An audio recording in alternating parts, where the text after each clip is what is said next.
CMR Shravanam sale up to 61% off.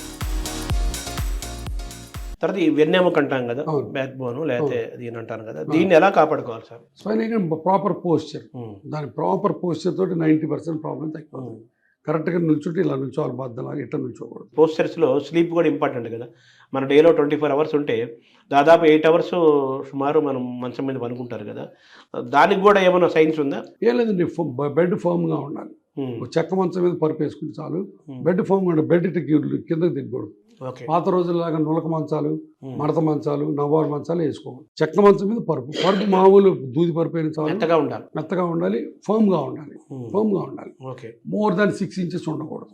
పడుకుంటే ఫర్మ్గా ఉండాలి, ఇట్లా వంగిపోకూడదు. తర్వాత దిండ్లు ఒక దిండు వేసుకుంటే చాలు, 2 దిండ్లు ఎక్కువ అనవసరం. అంటే ఈ పనుకుంటే పోస్చర్ మాలో సైడ్ పడుకోవచ్చు, బోర్లో పడుకోవచ్చు, మీకు ఏది కంఫర్టబుల్ ఉంటే అట్లా పడుకోవచ్చు. దానివల్ల ఎటువంటి ఏం లేదు, ఇబ్బంది ఏమి లేదు.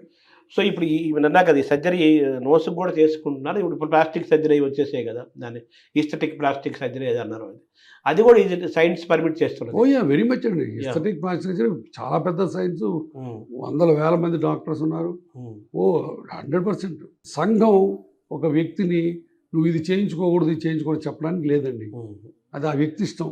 సార్, ఈ ఆర్థరైటిస్కి ఈ సోరియాసిస్ అన్నారు కదా, ఆర్థోసోరియాసిస్, దానికి వాటితో డిఫరెన్స్ సార్? సోరియాసిస్ అన్న చర్మ డిసీజ్లో ఆర్థరైటిస్ కొంచెం ఎక్కువ వస్తుందండి, ఎర్లీగా వస్తుంది.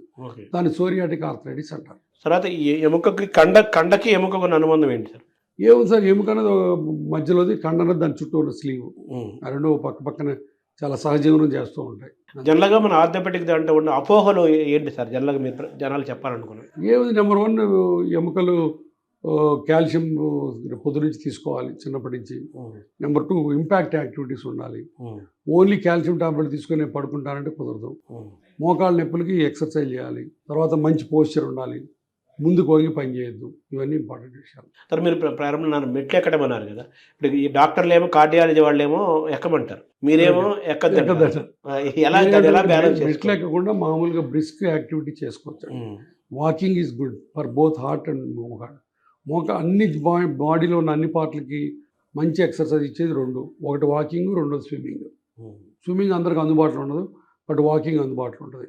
మెట్లకి దిగితే గుండె డాక్టర్కి మంచిది, ఊపిరితిత్తుల డాక్టర్ మంచిది, బట్ ఆర్థోపెడిక్ డాక్టర్ మంచిది. అలాగే మామూలుగా విటమిన్ డి ఉండాలంటారు. విటమిన్ డి కోసం సన్కి ఆ రేస్కి ఎక్స్పోజ్ అవ్వమంటారు. ఈ డెర్మటాలజిస్ట్ ఏమో దానికి ఎక్స్పోజ్ అవ్వదు, depending on ultra violet radiations. అదే మామూలుగా రోజు 24 గంటలు ఎండలో ఉండక్కర్లా, రోజుకు 1 గంట 2 గంటలు మామూలుగా మనం తిరుగు చాలండి. తర్వాత ఈ బాడీ మాస్ ఇండెక్స్ అంటున్నారు కదా, కరెక్ట్ అండి? సైజ్ కరెక్ట్ అండి. హైట్ దగ్గర వెయిట్ అంటారు. హైట్ దగ్గర వెయిట్, దానికి కూడా ఫ్యాట్ మెజర్మెంట్ కూడా వేరే టెక్నిక్స్ వచ్చినాయి.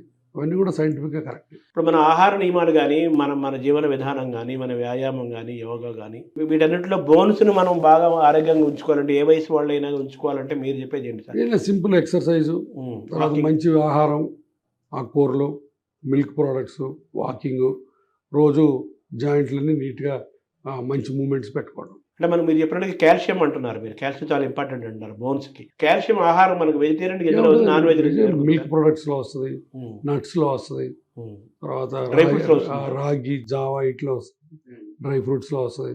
అట్లా కాల్షియం ఉంటుంది. ఈ బోన్ వెయిట్కి బాడీ వెయిట్ కానీ లింక్ ఉందా? ఉందండి. అంటే కొంతమందికి బోన్ వెయిట్ ఎక్కువ ఉంటుంది, వాళ్ళు బాడీ వెయిట్లో బోన్ వెయిట్ ఎక్కువ ఉంటుంది, కొంతమంది ఫ్యాట్ ఎక్కువ ఉంటుంది.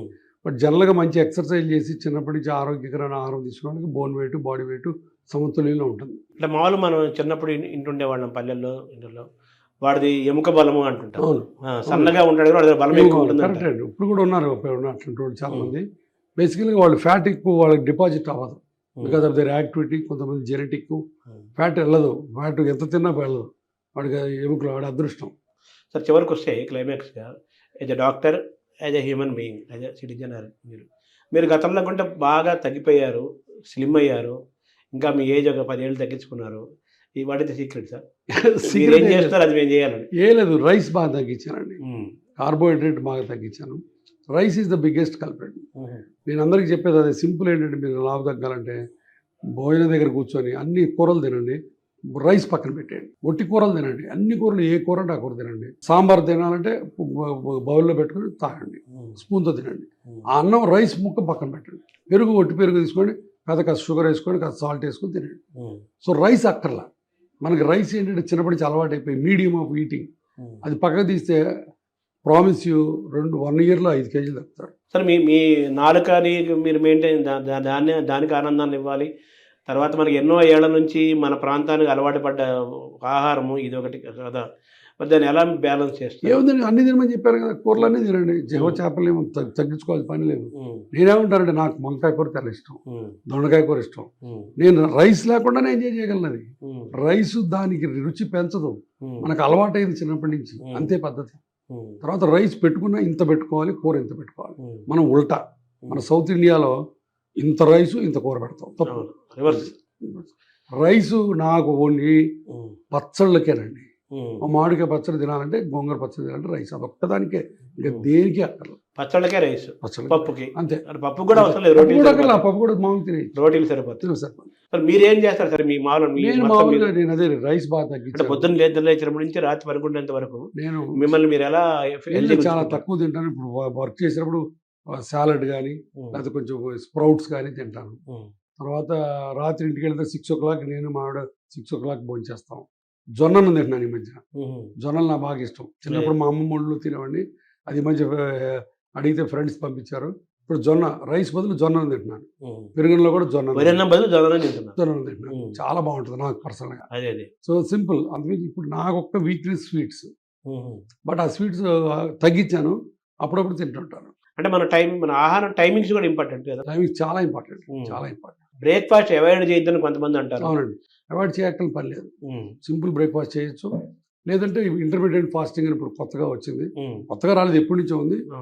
సాయంత్రం 6 భోజనం చేస్తే పొద్దున 10 దాకా ఏం తినకుండా ఉన్నా కూడా బాగానే ఉంటుంది. మామూలుగా ఒకప్పుడు ఈ టిఫిన్ అలవాట్లేదు పల్లెల్లో.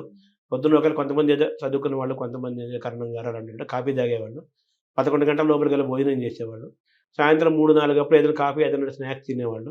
మళ్ళీ 6-7 కూడా దాటకుండా చక్కగా తెలుగు మామూలు భోజనం చేసేవాళ్ళు. వాళ్ళంతా ఫిట్గా ఉండేవాళ్ళు. సో అది దాన్ని మళ్ళీ ఇప్పుడు చేస్తున్నదే డైటింగ్ హ్యాబిట్స్ అని, అంతే. ఇంటర్మీడియట్ ఫాస్టింగ్ అదే. ఇలా మీరు బేసిక్గా సాయంత్రం ఎంత ఎర్లీగా తింటే అంత టైం ఉంటుంది డైజెషన్కి. మనం 8:30-9 తిని 10 పడుకుంటే డైజెషన్ స్పేస్ లేదు. అది కాబట్టి 6 తింటే 4 గంటలు మీరు యాక్టివ్గా ఉంటారు. డైజెషన్ జ్యూసెస్ అన్నీ కరెక్ట్గా ఉండి 10 పడుకునే సరే ప్రశాంతం. ఎంత డిస్టెన్స్ ఉంటే అంత మంచిది. మామూలుగా 2 hours అంటారు మామూలుగా. ఇప్పుడు మామూలుగా సూర్యాస్తమయం లోపు తినండి, సూర్యాస్తమయం తర్వాత తినొద్దని కూడా జైన్లో వాళ్ళు చెప్తారు. కారణం అదే రండి, కారణం అదే. అది మీరు ఆల్మోస్ట్ పాటిస్తారు. Thank you sir. నమస్తే అండి. సుమన్ టీవీలో మీ పర్సనల్ అండ్ బిజినెస్ ప్రమోషన్స్ కోసం కింది నెంబర్కి కాంటాక్ట్ చేయండి.